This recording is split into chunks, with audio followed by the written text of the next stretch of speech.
En Chine, un robot humanoïde IA patrouille maintenant les rues aux côtés des policiers. Des robots policiers équipés d'une intelligence artificielle surpuissante qui seraient capables de scanner instantanément votre visage, d'analyser votre comportement et d'identifier les menaces avant même qu'elles ne se produisent. Fascinant ou inquiétant, ce futur a déjà commencé. Et la Chine vient de franchir le pas, en lançant officiellement son premier robot policier humanoïde. Bonjour à tous, cette prouesse technologique surréaliste n'est que le début des 4 meilleures innovations de la semaine que je vais vous présenter aujourd'hui. Dans cette vidéo, vous allez découvrir des innovations récentes hallucinantes. Tout d'abord, nous verrons des vêtements intelligents qui régulent automatiquement votre température corporelle grâce à l'IA. Puis direction le Japon, où un supercalculateur quantique hybride est maintenant capable de traiter en quelques secondes des calculs nécessitant normalement des millions d'années. Et enfin, après avoir vu le nouveau robot policier, direction les laboratoires de Meta, où une intelligence artificielle est capable de lire dans les pensées avec une précision effrayante de 80%. Aujourd'hui, vous allez être surpris, alors n'hésitez pas à vous abonner si la vidéo vous plaît au cours du visionnage de celle-ci. Vous ne raterez plus aucun progrès technologique, ici on sort souvent ce genre d'actu. Allez, on y va pour les news d'aujourd'hui. L'industrie du textile est en train de vivre une révolution. Et ce n'est pas juste une toute petite amélioration cosmétique, mais peut-être l'aube d'un vrai changement de paradigme. Jusqu'ici, un vêtement c'était un bout de tissu qui servait à protéger du froid, du chaud et de la pluie, et à se couvrir en société et puis basta. Mais ça c'était avant. Aujourd'hui, des chercheurs de l'Université Polytechnique de Hong Kong viennent de mettre au point un textile intelligent qui s'adapte en temps réel à votre température corporelle. Une veste qui chauffe quand il fait froid, qui refroidit quand il fait chaud, et qui fait tout ça automatiquement sans que vous n'ayez rien à faire. On n'est plus dans le textile passif, on est dans le vêtement réactif, intelligent, piloté par une IA. Et ça, c'est assez fascinant à voir. En fait, tout repose sur une combinaison de fibres intelligentes et d'intelligence artificielle. D'un côté, des fils conducteurs recouverts d'argent, qui permettent un chauffage uniforme et maîtrisé, sans point chaud ni risque de brûlure. Et de l'autre, des fibres thermochromiques. En gros, ce sont des fibres qui vont changer de couleur en fonction de la température. Si la veste chauffe trop, elle passe du violet au rose, signalant qu'il est temps de réguler. Mais le vrai game changer ici, c'est l'IA qui est embarquée. Car plutôt que de fonctionner bêtement sur une température fixe, elle analyse en continu plusieurs paramètres. La température de votre corps, l'humidité de l'air et les variations de votre activité.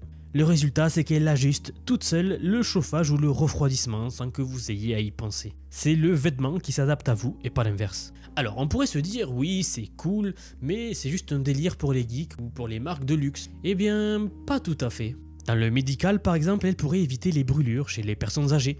Ou elle pourrait aider les patients qui ont des problèmes de régulation thermique. Dans l'automobile, imaginez des sièges chauffants vraiment intelligents, et pas juste les boutons que nous avons aujourd'hui. Et dans l'exploration spatiale, eh bien dans l'espace, réguler sa température corporelle, c'est une question de survie. Un vêtement intelligent pourrait éviter les coups de froid ou les coups de chaleur extrêmes.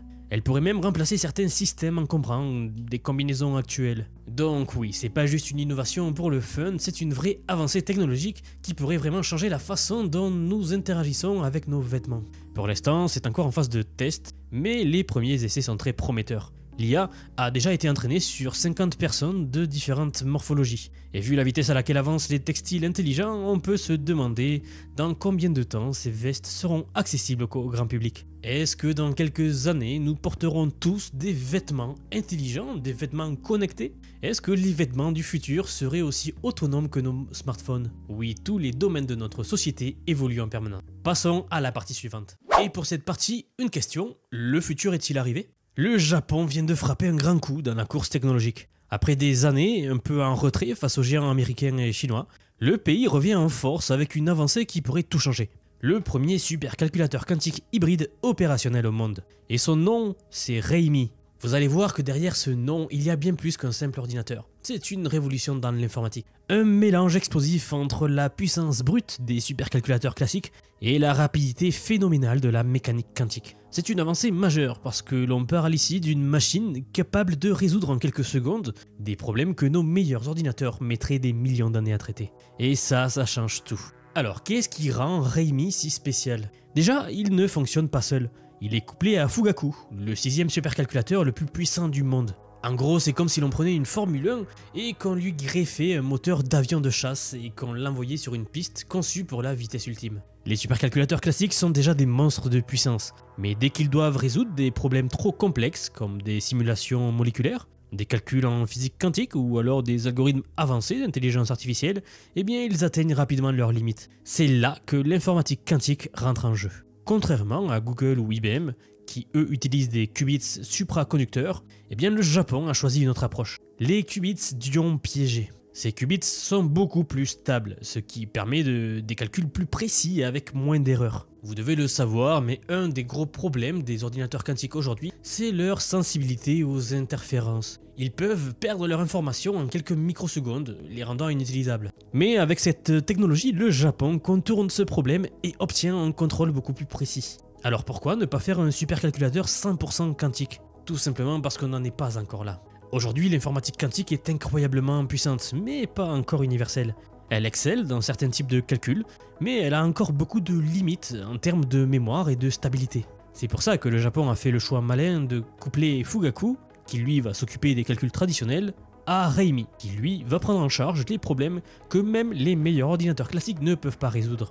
Et en combinant les deux, eh bien, on obtient un système hybride surpuissant, capable de révolutionner des domaines entiers de la science et de la technologie. Encore une fois, ce n'est pas juste un exploit technique pour impressionner les chercheurs, ce type de supercalculateur va changer des secteurs entiers. D'abord la médecine et la pharmacologie, car plutôt que d'attendre des années pour tester l'effet d'un médicament, on pourra simuler en quelques heures son interaction avec le corps humain. Donc des traitements beaucoup plus rapides contre les maladies incurables. La physique et la chimie aussi. On pourra comprendre le comportement des matériaux au niveau atomique et subatomique, tester des nouvelles formes d'énergie, voire accélérer la recherche sur la fusion nucléaire. Et bien sûr, l'intelligence artificielle. Aujourd'hui, l'IA progresse vite, mais elle est encore limitée par la puissance de calcul. Avec un tel système, on parle d'algorithmes capables d'apprendre 100 à 1000 fois plus vite, ce qui pourrait révolutionner le deep learning et l'automatisation. Mais évidemment, vous vous en doutez, le Japon n'est pas seul dans cette course. Les États-Unis et la Chine. Ils avancent tous deux à vitesse grand V sur cette technologie. IBM et Google travaillent sur des ordinateurs quantiques hybrides, avec l'objectif d'atteindre la suprématie quantique. J'ai récemment fait une vidéo spécialisée sur la percée historique et récente de Microsoft dans le domaine de la physique quantique et de l'informatique quantique. Si le sujet vous intéresse, je vous laisserai les liens en description, mais en gros j'y rentre beaucoup plus en détail. Quoi qu'il en soit, on le voit bien, mais on est à l'aube d'un basculement. La prochaine étape, ce n'est plus d'améliorer nos processeurs classiques, c'est de changer complètement le paradigme avec l'informatique quantique et les systèmes hybrides. Est-ce que l'on est en train d'entrer dans une nouvelle ère de l'informatique? Je pense que oui, et le futur c'est maintenant. D'ailleurs, nous venons de parler d'intelligence artificielle. Et si vous observez la vitesse exponentielle à laquelle tout progresse, notamment l'IA, et que vous ne voulez pas rester sur le carreau, eh bien j'ai développé quelque chose de spécifique pour vous. Je vous apprends à utiliser l'IA de façon pratique et pragmatique. Je vous montre comment exploiter ces modèles de raisonnement pour automatiser les tâches complexes, générer des revenus complémentaires ou simplement rester à la pointe de la révolution technologique. Car oui, soyons honnêtes, c'est le moment ou jamais. Notre communauté compte déjà plus de 800 personnes et les retours sont franchement stupéfiants, donc tout cela me pousse vraiment à continuer. Si cela vous intéresse, vous trouverez tous les liens en commentaire épinglé sous la vidéo. Allez, et maintenant on passe au sujet principal. Ok, alors là, accrochez-vous parce que ce que l'on va voir, c'est du pur cyberpunk. La Chine vient officiellement de déployer des robots policiers humanoïdes dans les rues de Shenzhen. Et non, ce ne sont pas des drones, pas des caméras de surveillance, mais de vrais robots bipèdes avec une IA embarquée et une seule mission. Assister les forces de l'ordre dans le maintien de la sécurité publique. Alors ça fait rêver ou ça fait flipper, un peu des deux. Le modèle en question s'appelle le PM01 et il a été développé par la start-up chinoise Engine AI. C'est une boîte qui en seulement un an est devenue la référence robotique humanoïde en Chine. Nous avons souvent couvert cette entreprise ici sur la chaîne. Et leur PM01, nous avons également eu déjà l'occasion d'en parler. Et bien maintenant, il est déjà en train de patrouiller en mode de surveillance de foule, reconnaissance faciale, sécurisation d'événements, etc. On est donc en train d'assister en direct au premier pas de Robocop. Ou alors à un futur où Big Brother a littéralement des jambes et des yeux partout. Bon, qu'est-ce qu'il peut faire précisément? Eh bien déjà on est loin des premiers robots rigides et maladroits. Le PM01 est équipé de caméras Intel RealSense pour scanner et reconnaître les visages avec une précision, selon eux, chirurgicale. Il serait capable d'analyser la foule, de repérer des comportements suspects et d'envoyer des alertes en temps réel aux autorités. Mais le vrai game changer, c'est son apprentissage automatique. Plutôt que de programmer chaque action à la main, eh bien il est entraîné dans une simulation ultra réaliste, l'Isaac Simulator de Nvidia. En gros, c'est un monde virtuel où ils vont entraîner les robots. Avant même d'être déployé dans le monde réel, eh bien il apprend déjà à interagir avec son environnement en testant des milliers de scénarios différents. Et une fois qu'il est prêt, toutes ses connaissances acquises sont transférées dans son corps physique. Donc ce qu'on a là, c'est un robot qui ne fait pas qu'exécuter des ordres. Il apprend, il s'adapte et il devient de plus en plus efficace avec le temps. Une question me vient en tête, est-ce que c'est génial ou est-ce qu'on est en train de fabriquer Skynet? Et bon, on va calmer tout de suite un petit peu les amateurs de science-fiction. On n'en est pas encore au point où on a des robots qui seraient capables de gérer des interventions musclées. Déjà, le PM01 ne peut pas fonctionner tout seul. En somme, ils ne veulent pas le laisser marcher tout seul dans la rue. Ensuite, il a un petit problème d'autonomie. Il tient à peine 2 heures sur batterie. Alors oui, elle est échangeable, mais ça limite forcément son rôle à des missions courtes, comme par exemple la surveillance d'un événement ou pas de patrouille de nuit complète. Et surtout, il dépend entièrement de ses capteurs et de son réseau. Si une connexion tombe en rade ou s'il y a trop d'interférences, eh bien il deviendrait quasi aveugle. Donc pour l'instant, c'est plus un assistant high-tech qu'un véritable policier autonome. Mais comme toujours, ce n'est que le début de la technologie. Où serons-nous dans 10 ans? En fait, d'autres entreprises travaillent déjà sur des projets similaires. En Chine, on a des robots concurrents comme le Unitree ou le T1 de Boosters Robotics.